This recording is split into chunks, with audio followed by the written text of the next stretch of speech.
고품격 책수다 방송. 당신의 영혼을 성장시키 좋은 책 읽고 나눠보는 책방 낭독 진독입니다. 누구세요? 저는 책방지기 제이고요. 책방지기가 바뀌었나요? 네. 제이라고 적혀있네요. 책방지기. 저는 책방지기 제재이고요. 방금 첫 인사를 한 사람은 일일 책방지기 제이입니다. 오늘 제가 책방지기예요. 네. 아, 왜냐면 즐겁습니다. 본인의 집에 와서 하고 있잖아요. 아, 네. 제이는 집에서 하고 있기 때문에 굉장히 시무룩해 보이시네요. 네. 2주일 정도 전에 녹음을 했는데 좀 불상사가 있어서 큰 불성사였어요. 녹음이 전혀 되지 않아서 아, 이럴 수가. 아주 일부 끝에 부분만 살아있고 앞부분이 다 녹음이 날아가서 다시 시무룩하게 재녹음을 하고 있습니다. 제재님 울지 말고 얘기하세요. 눈물 닦고 얘기하세요. 재녹음을 하게 된 이번 특집은 19세기 여성 작가의 고딕 소설. 이 장르 자체가 좀 생소한 분들도 있을 수 있는데 읽어보면 좀 심리 스릴러와 비슷한 느낌이 들면서 뭐 추리소설 같은 느낌도 있고 섞어놓은 느낌인 것 같아요. 약간 으스스한 그런 분위기와 또 배경에는 중세 시대에 중세 유럽이나 이런 곳에 고딕 양식 건물들이 있잖아요. 그런 건물을 주된 배경으로 하기 때문에 고딕 소설이라는 명칭이 붙었다고 하고요. 공포와 신비감을 불러일으키는 유럽 낭만주의 소설 양식의 하나로 알려진 것을 다루게 되었습니다.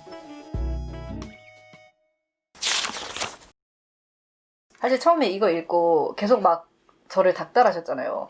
무슨 얘기인지 모르겠다고. 이 책을 제가 제재님보다 먼저 다 읽었잖아요. 네. 그러고서 빨리 읽고 이거 내가 이해한 거 맞는지 확인해달라고 엄청 닥달을 했었거든요.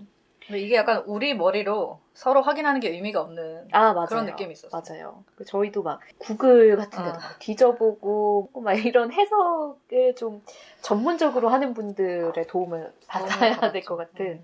첫 번째 기도하는 공작 부인은 그래도 좀 이해가 되는 느낌이긴 했어요. 두 번째 이야기인 밤의 승리에 비해서는. 정리를 해볼까요? 그럼 기도하는 공작부는? 네. 이제 그 공작 부인이 지금 이 듣고 있는 청자인 내가 방문한 저택에 과거에 이제 살았던 사람인 거죠. 이 사람이 다른 지방에서 이쪽으로 결혼을 해서 와서 공작이 밖으로 도는 상황에서 혼자 외롭게 남겨져 있다가 공작이 사촌을 만나게 된 거죠. 그러면서 그와의 어떤 연문 같은 것들이 비밀스럽게 있었는데 둘이 굉장히 잘 어울리고 즐겁게 잘 놀았다라고 계속 묘사가 되고요. 그렇죠. 즐겁게 잘 놀았다는 게 일종의 애정관계를 그냥 그 정도로 표현을 한 거겠죠. 네. 공작이 중간에 의심을 하는 부분이 한번 나오죠. 쥐는 잘 오지도 않으면서 그래서 이 사촌을 사촌이죠. 쫓아보내죠. 마음에 안 들었던 거지. 그래서 사촌이 이제 그 다음부터는 이 화자의 할머니가 보기에는 그 집에 드나들지 않았다고 하는데 사실 이제 관계가 계속 되어 오고 있었겠죠. 그래서 그걸 의심한 공작이 이제 돌아와서 갑자기 그 기도하는 예배당이라고 하나요? 네네. 예배당 안에서 이제 그 둘이 미래가 이루어질 것이다 라고 생각을 하고 예배당 안에 있던 그 성녀의 유물이 있는 그 공간에 이제 사촌이 숨어 있을 있는 거라고? 상황에 갑자기 불시에 방문을 해서 거기 이제 막아버리겠다 갑자기 이렇게 되고 공작 부인은 격렬하게 저항하고 그렇지만 결국은 공작의 뜻대로 돼버리고 사촌이 죽을 상황에 몰리니까 자살 기도를 하고 삶을 포기해버리는. 그렇죠. 어떻게 자기가 스스로 해결할 수 없는 상황, 연인이 지금 죽음에 몰리게 되는 상황이 되니까 본인이 준비한 식사에서 이제 음식을 먹고 자살 기도를 한 것처럼 보여요. 죽고 나서 공작이 가지고 왔던 공작 부인의 조각상에 얼굴이 일그러졌다. 이렇게 끝이 납니다. 예배당의 얘기는 나왔나요? 결론에서는? 내가 다시 물어보는데 그 후로 다시 한 번도 열린 적이 없었다. 고만 하고 그냥 끝이 나는 거죠.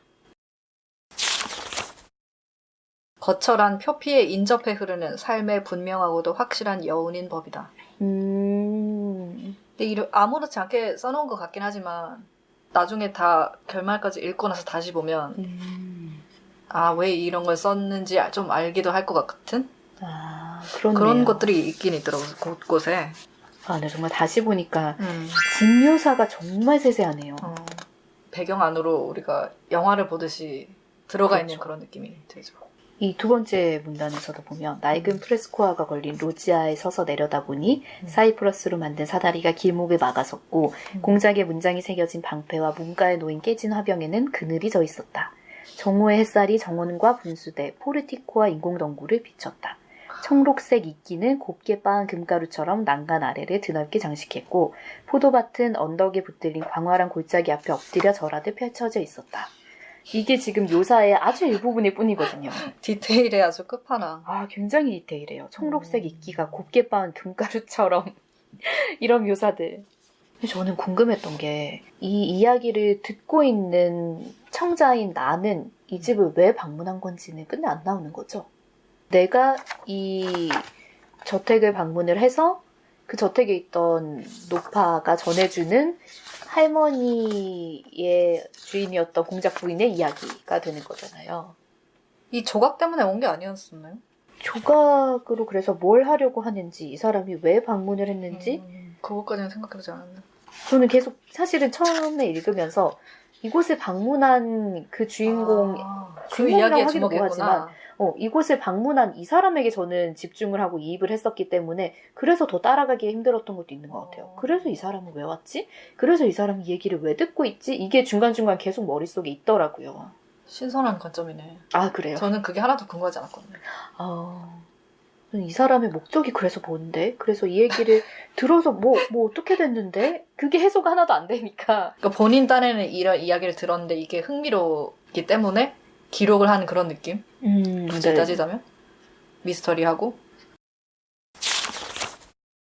여기서도 보면 계속 사촌이랑 이렇게 로맨틱하게 연결되는 게 맞아요. 굉장히 처음에는 너무 낯설게 느껴지기도. 그렇죠. 그래서 약간 뭐 그냥 즐겁게 잘 놀았다고 나오니까 여기서도 진짜 사촌이랑 즐겁게 논 것인가 이거랑 또 헷갈리기도 하죠. 네. 처음에는. 저도 로맨틱한 관계가 아니고 처음에는 어떤 뭐 예술에 대한 어떤 공감대와 이런 것들에 기반한 그냥 친구적인 관계라고 생각을 했거든요. 근데 뒤쪽으로 가서 이제 공작하고 갈등을 빚는 부분을 보니까 그게 아니라 이성애적 사랑이 얽힌 관계였구나 하는 걸 그때서야 이제 이해를 할 수 있었는데 당시에는 좀 그런 관계가 많았던 것으로 그런 것 같아요. 뭔가 사촌들 간의 결혼이라든가 연애가 좀 자연스러운 일이었던 것 같고 참 공작이 좀 공작이 좀 별로야. 똥차잖아요. 약간 시쳇말로 똥차 같은 느낌? 막 부인이 처음에는 막 이렇게 신나가지고 데리고 오는 것처럼 막 묘사돼 있는데 신나서 데리고 와서 뭐 부인에게 뭐 아름다운 뭘 보여주고 싶었고 막 이런 얘기가 나오는데 그러고서 데려다 놓고서 자기는 밖으로만 돌고 찾아오지도 않고 외롭게 버려두잖아요. 아예 다른 지방에 가서 사는 것처럼 나오잖아요.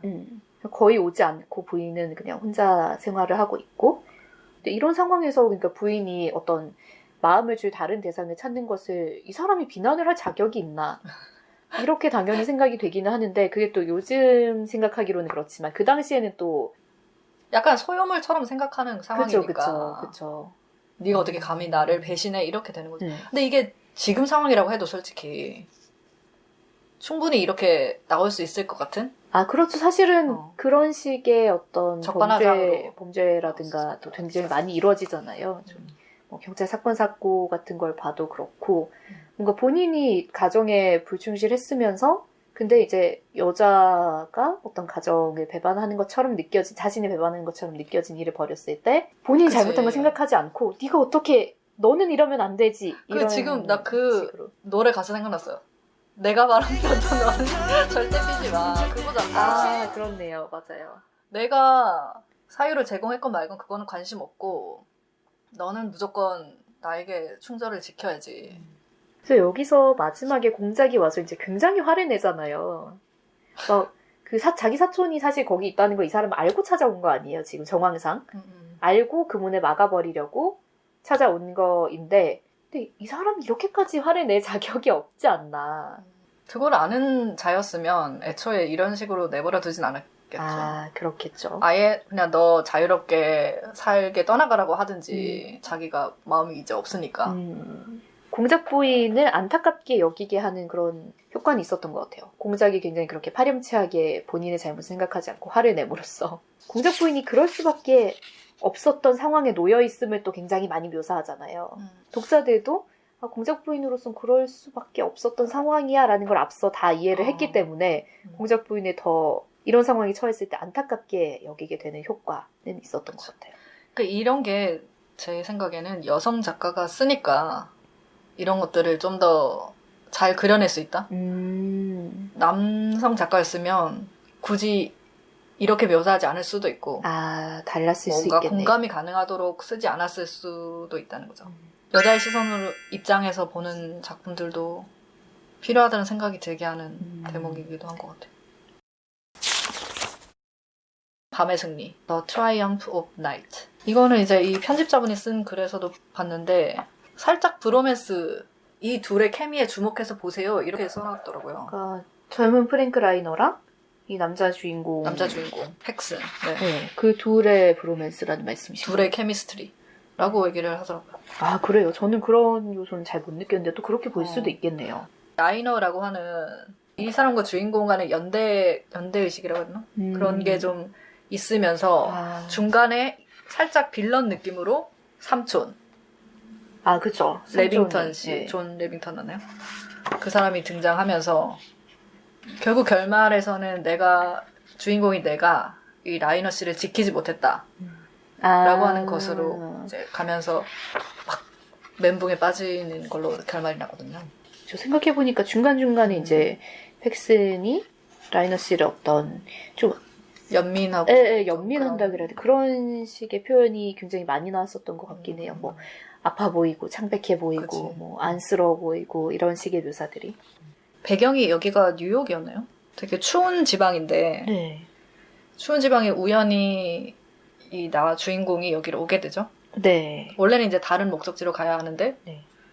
거기 사람과 연락이 안 되면서 갑작스럽게 나에게 호의를 베푼 라이너 씨의 삼촌 댁으로 며칠 머물기로 하면서 이야기가 벌어지고, 이 라이너 씨는 되게 사람이 좋아 보이고 내가 호감을 갖긴 하지만 유일한 단점이 병약해 보이는 모습이다라고 묘사하는 게 나오거든요. 네. 그걸 결핵을 앓고 있는 걸로 나옵니다. 이 라이너 씨가. 이건 역시도 중간중간에 사실 힌트를 주기는 하거든요. 이 라이너 씨가 결핵을 앓아서 애리조나나 뉴멕시코 같은 따뜻한 지방으로 요양을 가야 되는 상황인 것으로 계속 얘기가 중간중간에 나와요. 근데 뭐라고 하냐면 삼촌이 절 보내지 않으셨다라는 말이 또 중간중간 나오는 거예요. 근데 이거를 우리가 읽는 당시에는 별 생각 없이 읽잖아요. 그냥 네네. 삼촌이 조카를 너무 좋아해서 같이 있고 싶어서 저러나 보다. 네. 이런 식으로 생각하게끔 하는데 이게 나중에 좀 복선으로 나오게 되죠. 하지만 다행스럽게도 제 삼촌은 저를 애리조나나 뉴멕시코로 보내버리지 않으셨죠. 보통은 그렇게 했을 텐데 말입니다. 이게 되게 생각해서 보내지 않은 것처럼 나와요. 그 근데 정반대였던 거죠. 네, 이 사람의 어떤 다른 의도가 있었던 상태를 거죠. 생각한다면, 건강을 생각한다면 사실은 갔어야 되는 게 맞는. 이게 우리도 다 속는 거예요. 이걸 보면서. 그렇죠.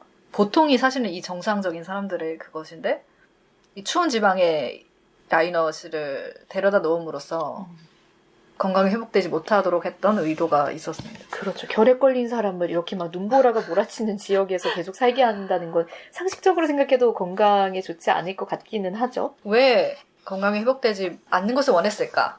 삼촌이.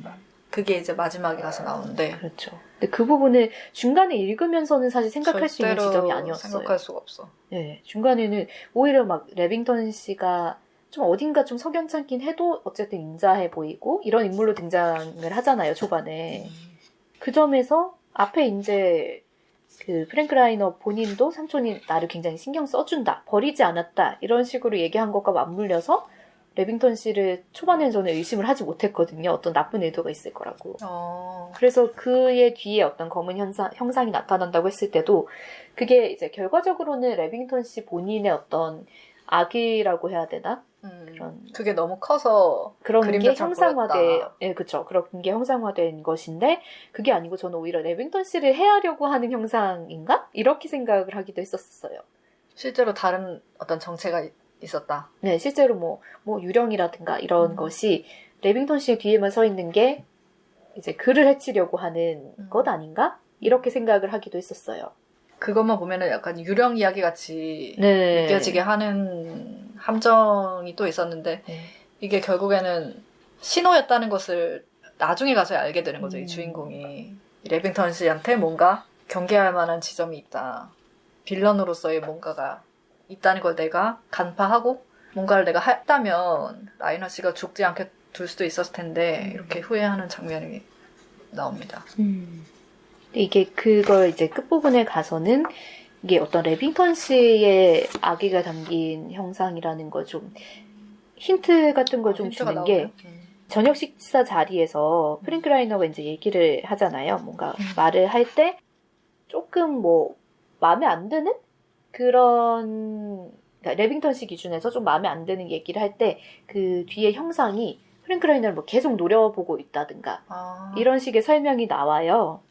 또 그 지점까지 가는 동안에는 이 형상이 레빙턴 씨를 굉장히 닮았다는 얘기도 또 나오거든요. 그치. 그래서 이 형상이 레빙턴 씨와 좀 겹쳐 보이기 시작한 지점에서 프랭크 라이너를 노려보고 마음에 안 들어하고 하는 것들이 나오면서 삼촌이 앞서 나왔던 것들과는 다르게 생각보다 조카를 탐탁치 않게 여기고 있는 것 아닌가 이런 약간의 힌트들이 조금씩 나온단 말이죠.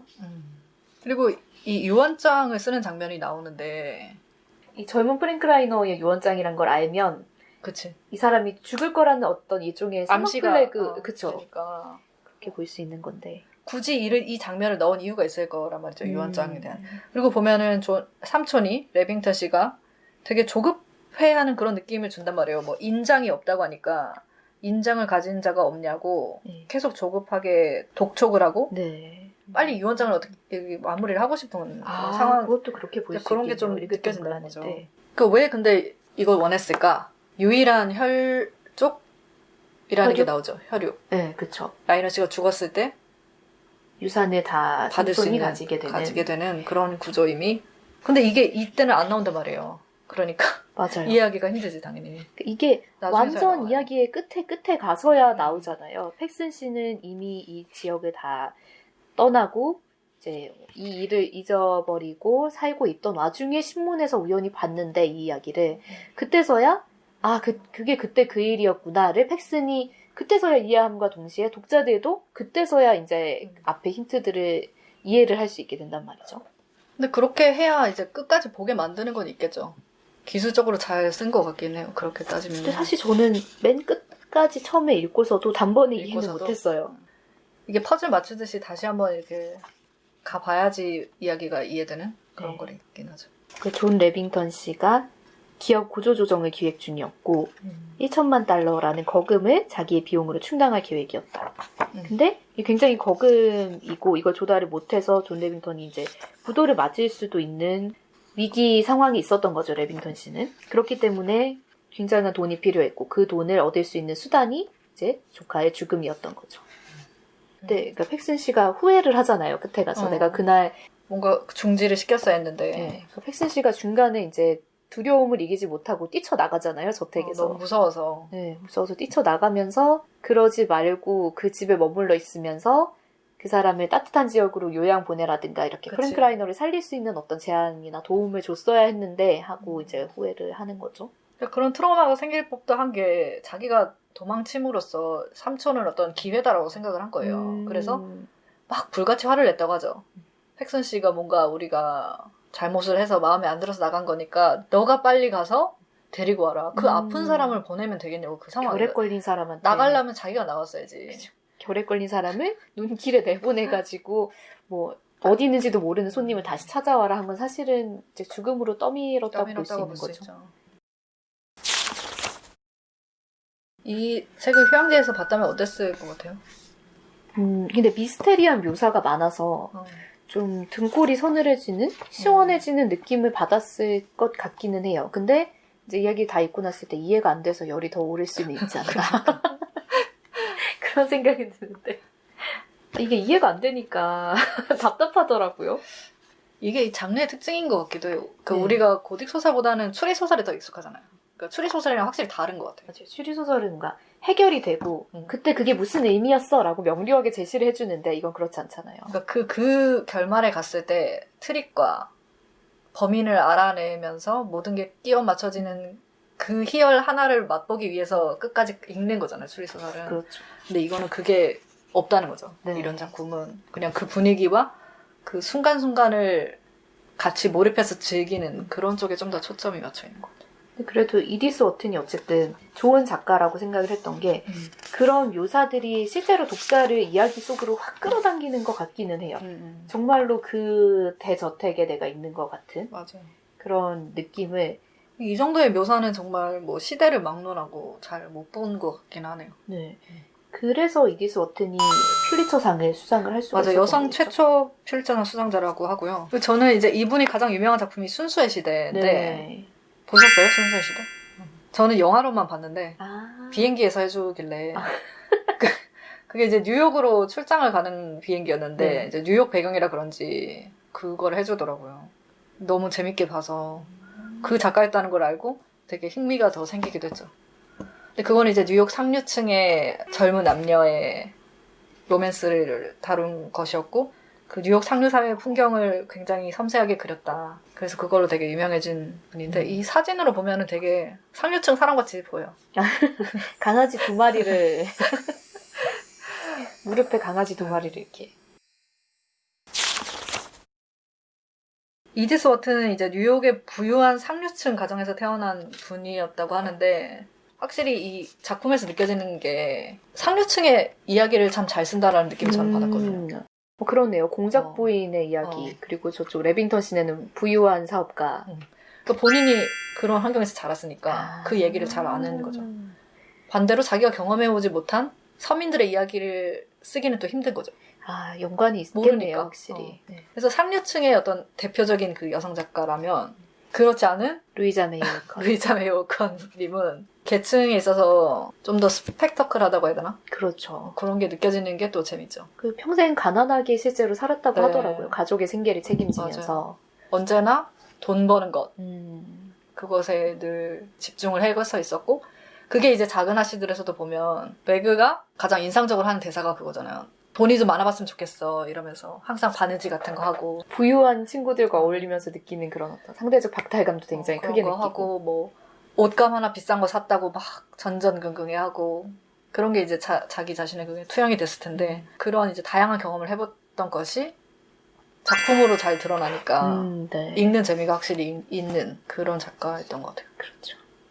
그래서 저희 둘 다 사실은 가면 뒤에서를 훨씬 더 재밌게 맞아요. 읽었다는 굉장히 쉽게 읽혀요, 이 책은.